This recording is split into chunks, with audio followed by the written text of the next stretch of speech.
Hello student, আজকে আমি তোমাদেরকে আবারও আপার প্রাইমারির চাইল্ড ডেভেলপমেন্ট অ্যান্ড পেডাগজির প্র্যাকটিস সেট করাবো। তো আজকের প্র্যাকটিস সেটটি হবে 25 নম্বরে। দেখো তাহলে কি আছে। 1 নম্বর কোশ্চেন, ইদম, অহং এবং অধিশাস্তার মধ্যে কোনটি সর্বাপেক্ষা শক্তিশালী? তো সব থেকে শক্তিশালী হবে ইদম, অপশান এ। 2 নম্বর কোশ্চেনে দেখো কি বলেছে, শিক্ষাক্ষেত্রে জীবন বিকাশের স্তরের ব্যবহারিক তাৎপর্য হলো। তো এটার সঠিক উত্তর হয়ে যাবে অপশন ডি, উপরের সবকটি। তারপরে দেখো 3 নম্বর কোশ্চেন, জিন বাহিত না হওয়া সত্ত্বেও মানুষ বংশ পরম্পরায় নির্দিষ্ট রীতিনীতি, সংস্কার, প্রথা ইত্যাদি মেনে চলে বা অনুসরণ করে। আধুনিক শিক্ষা মনোবিজ্ঞানে তাকে বলা হয় সাংস্কৃতিক বংশধারা, অপশন বি। 4 নম্বর কোশ্চেনে কি আছে, নির্মিতিবাদ দৃষ্টিভঙ্গি জ্ঞানকে স্থায়ী এবং পূর্ব নির্ধারিত নয়। শিক্ষার উদ্দেশ্য হল শিক্ষার্থীদের সক্রিয় করে পূর্বার্জিত জ্ঞানের ভিত্তিতে জ্ঞানকে নতুন রূপদানে সাহায্য করা, অপশন সি। 5 নম্বর কোশ্চেন দেখো কি বলেছে, নিম্নের কোন পদ্ধতিগুলি সামাজিকীকরণে অধিক কার্যকরী? তো সব থেকে কার্যকরী হবে এখানে অপশন বি, 2 নম্বর আর 3 নম্বর, সমবেত শিক্ষণ পদ্ধতি, দলগত পদ্ধতি। 6 নম্বর দেখো কি আছে, প্রগতিবাদী শিক্ষায় শিক্ষণ পদ্ধতি হয়ে যাবে এখানে অপশন ডি। 2 নম্বরে আছে প্রজেক্ট পদ্ধতি আর 4-এ আছে আলোচনা পদ্ধতি। 7 নম্বর কোশ্চেন দেখো, প্রথমে গার্ডেনার তার বহুমুখী বুদ্ধিতত্ত্বে করকমের বুদ্ধির কথা উল্লেখ করেছিলেন। তো এখানে হয়ে যাবে 7 ধরনের বুদ্ধির কথা উল্লেখ করেছেন, অপশন সি। 8 নম্বর কোশ্চেন, ব্যক্তিগত পার্থক্যের জন্য দায়ী হলো। তো এখানে দায়ী হয়ে যাবে বংশধারা এবং পরিবেশের মিথস্ক্রিয়া, অপশন সি হবে সঠিক উত্তর। 9 নম্বর কোশ্চেন, নিচের কোনটি সঠিক? এখানে সঠিক হয়ে যাবে অপশন সি, শিক্ষণের জন্য পরিমাপ শিক্ষার্থী কেন্দ্রিক এবং শিক্ষণের পরিমাপ শিক্ষক কেন্দ্রিক। তারপরে কোশ্চেন দেখো, নিচের কোনটি সঠিক? এখানে সঠিক হয়ে যাবে অপশন বি, গণতন্ত্রের জন্যই সংরক্ষণ সমর্থনযোগ্য। 11 নম্বর কোশ্চেন, নিচের কোনটি সঠিক নয়? দৃষ্টি প্রতিবন্ধীদের জন্য অ্যাবাকাস যন্ত্র ব্যবহৃত হয়। তো এটার সঠিক উত্তর হয়ে যাবে এখানে অপশনে পঠনের জন্য। 12 নম্বর কোশ্চেন, শিক্ষণের কোন ব্যাখ্যা থেকে পরিকল্পিত শিক্ষণ কৌশলটি উদ্ভূত? তো এটার সঠিক উত্তর হয়ে যাবে এখানে অপশন বি, স্কিনারের সক্রিয় অনুবর্তন তত্ত্ব থেকে। 13 নম্বরে কি বলেছে দেখো, পরিকল্পিত নির্দেশদান পদ্ধতিকে বলা হয়। তো এটার সঠিক উত্তর হবে অপশন ডি, উপরের সবগুলি। স্বয়ংক্রিয় শিক্ষণ পদ্ধতি, স্বয়ং শিক্ষণ পদ্ধতি, নিজেকে উন্নতি করার পদ্ধতি। 14 নম্বর কোশ্চেন, নিচের কোনটি সঠিক? এখানে সঠিক হয়ে যাবে অপশন বি, 1 নম্বর আর হচ্ছে 4 নম্বর। পঠনের ত্রুটি হলে লিখন শিখনে অসুবিধা হয়। পঠন, লিখন এবং গণিত শিখনে ত্রুটি পরস্পর সম্পর্কিত।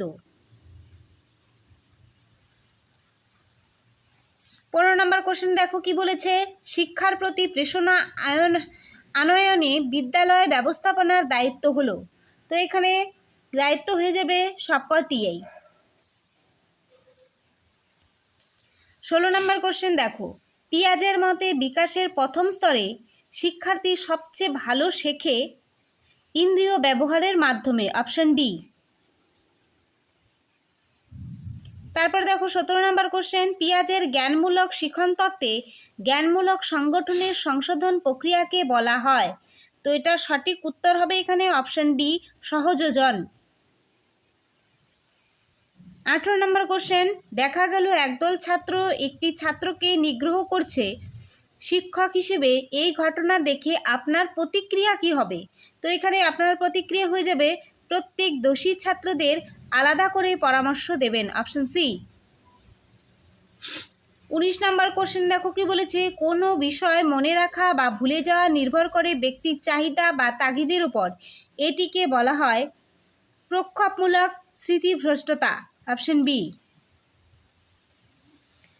তারপর দেখো 20 নম্বরে কি বলেছে, শিক্ষা মনোবিজ্ঞানের উপর পরীক্ষণ জটিল কারণ। তো এটা সঠিক উত্তর হবে সবগুলিই। 21 নম্বর কোশ্চেন দেখো, নৈতিক বিকাশের কোনটি গুরুত্বপূর্ণ বিষয় নয়? এখানে গুরুত্বপূর্ণ বিষয় হবে না অনুশীলন, অপশন ডি সঠিক উত্তর। 22 নম্বর কোশ্চেন দেখো, নিচের কোনটি মূর্ত বুদ্ধি পরিমাপের অভিক্ষা? তো এখানে সঠিক উত্তর হয়ে যাবে অপশন সি আর্মি বিটা অভিক্ষা। 23 নম্বর কোশ্চেন দেখো, শ্রবণ প্রতিবন্ধীদের শিক্ষায় সমন্বয়করণ পদ্ধতি ব্যবহারে শিক্ষকের ভূমিকা হলো। তো এটা সঠিক উত্তর হয়ে যাবে এখানে অপশন সি 1 নাম্বার, 3 নাম্বার আর হচ্ছে 4 নাম্বার, দেখে নাও। তারপরে দেখো 24 নম্বর কোশ্চেন, কার্যকরী শিক্ষণের জন্য গতানুগতিক বিদ্যালয়গুলিতে যে নীতির উপর বিশেষ গুরুত্ব দেওয়া হবে তা হলো, এখানে তা হয়ে যাবে অপশন এ পুনরানুশীলন। নেক্সট কোশ্চেন দেখো, নিচের কোন আন্তর্জাতিক সংস্থাটি শিক্ষার সঙ্গে প্রত্যক্ষভাবে যুক্ত? তো এটা সবাই মোটামুটি জানো, ইউনেস্কো, অপশন সি। 26 নম্বর কোশ্চেন দেখো, প্রান্তীয় বাল্যস্তর হলো, প্রান্তীয় বাল্যস্তর হয়ে যাবে এখানে অপশন এ 9 থেকে 12 বছর। 27 নম্বর কোশ্চেন দেখো, বিশেষ শিক্ষার প্রয়োজন, বিশেষ শিক্ষার প্রয়োজন এখানে অপশন ডি ওপরের সবগুলি। প্রতিবন্ধী শিশুদের মানসিক সচেতনতা গড়ে তোলার জন্য, শারীরিক সচেতনতা গড়ে তোলা, শিক্ষাগত দক্ষতা বৃদ্ধির জন্য। তারপরে কোশ্চেন দেখো 28 number, the experiment psychology of through process গ্রন্থটি কার লেখা? তো এটা সঠিক উত্তর হয়ে যাবে অপশন এ টিচেনার। তারপরে দেখো 29 নম্বর কোশ্চেন, যেসব বৈশিষ্ট্য কোনো শিশু তার পূর্বপুরুষ থেকে পায় তাকে বলা হয়, অপশন বি জৈবিক বংশগতি। লাস্ট কোশ্চেন দেখো 30 নাম্বার, শ্রেণীকক্ষে আংশিক দৃষ্টি প্রতিবন্ধীদের জন্য শিক্ষককে বিশেষ কিছু ব্যবস্থা গ্রহণ করতে হবে, তার মধ্যে একটি হলো শ্রেণীকক্ষে পর্যাপ্ত আলোর ব্যবস্থা, অপশন সি হয়ে যাবে সঠিক। তো আজকের প্র্যাকটিস সেটটি এই পর্যন্তই। কেমন লাগলো অবশ্যই তোমরা কমেন্টে জানাবে, আর কোন কিসের ওপর তোমরা প্র্যাকটিস সেট চাও সেটা অবশ্যই কমেন্টে জানাবে।